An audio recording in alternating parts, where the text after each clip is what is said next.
តែបញ្ចប់បេសកកម្មដល់ថ្មីជើងក៏ឯណាមិនខ្វល់រឿងថៃសម្រស់នាងមានគម្រោងបេសកកម្មថ្មីប៉ុន្តែបញ្ចប់បេសកកម្មដល់ថ្មីជើងមិនបានប៉ុន្មានថ្ងៃផងសប្តាហ៍កញ្ញាកុយឯណាមានគម្រោងនឹងបន្តបេសកកម្មថ្មីជាបន្តទៀតដើម្បីផ្សារភ្ជាប់តំបន់ទេសចរនៅកម្ពុជាដោយមិនខ្វល់ពីការថៃសម្រស់បេសកកម្មដល់ថ្មីជើងរបស់កញ្ញាកុយឯណាពីទីក្រុងភ្នំពេញទៅខេត្តសៀមរាបបានផ្ទុះកក្រិតពេញក្នុងនិងក្រៅប្រទេសនិងទទួលបានការគាំទ្រយ៉ាងខ្លាំងពីមហាជនអ្នកខ្លះស្ទើរតែមិនជឿថានារីដ៏ស្រស់ស្អាតរូបនេះអាចធ្វើបាននោះទេតែសុខចិត្តលះបង់សម្រស់កម្លាំងកាយចិត្តដើរចម្ងាយរាប់រយគីឡូម៉ែត្របែបនេះប៉ុន្តែអ្វីដែលភាពល្អនោះគឺកញ្ញាកុយឯណាធ្វើបានសម្រេចក្នុងបេសកកម្មរបស់ខ្លួនថែមទាំងបានឆក់យកបេះដូងយ៉ាងច្រើនពីមហាជន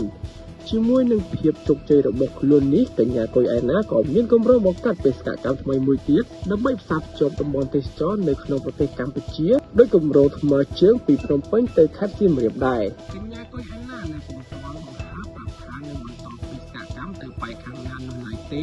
ដោយសារទើបតែបញ្ចប់បេសកកម្មទី1របស់ខ្លួននាងថាគម្រោងអាចនឹងចេញជារូបរាងក្នុងពេលខាងមុខនេះបន្ទាប់ពីបានបំពេញបេសកកម្មទី1ចប់កញ្ញាកុយឯណាក៏បានបង្ហាញពីវត្តមានថ្មីជាមួយឈុតសម្លៀកបំពាក់អប្សរាយ៉ាងស្រស់ស្អាតនៅទីដីអង្គរវត្តតាមរយៈវីដេអូនិងរូបភាពរបស់នាងគឺបានទាក់ចិត្តភ្ញៀវជាតិនិងអន្តរជាតិជាច្រើន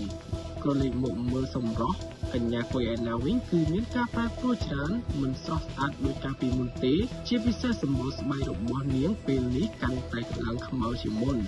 ចំពោះរឿងសម្រស់កញ្ញាកុយឯណាបានបញ្ជាក់ថានាងមិនខ្វល់ពីរឿងសម្រស់នោះទេពីព្រោះនាងចង់ធ្វើបេសកកម្មមួយនេះឲ្យចប់និងជោគជ័យអ្វីត្បិតតែសម្បុរនាងមើលទៅខ្វល់បន្តិចមែនប៉ុន្តែស្រស់ស្អាតនិងគួរឲ្យស្រឡាញ់ណាស់ដោយដឹងស្រាប់ហើយថានាងជាមនុស្សម្នាក់ដែលស្រឡាញ់សម្បុរបែបនេះ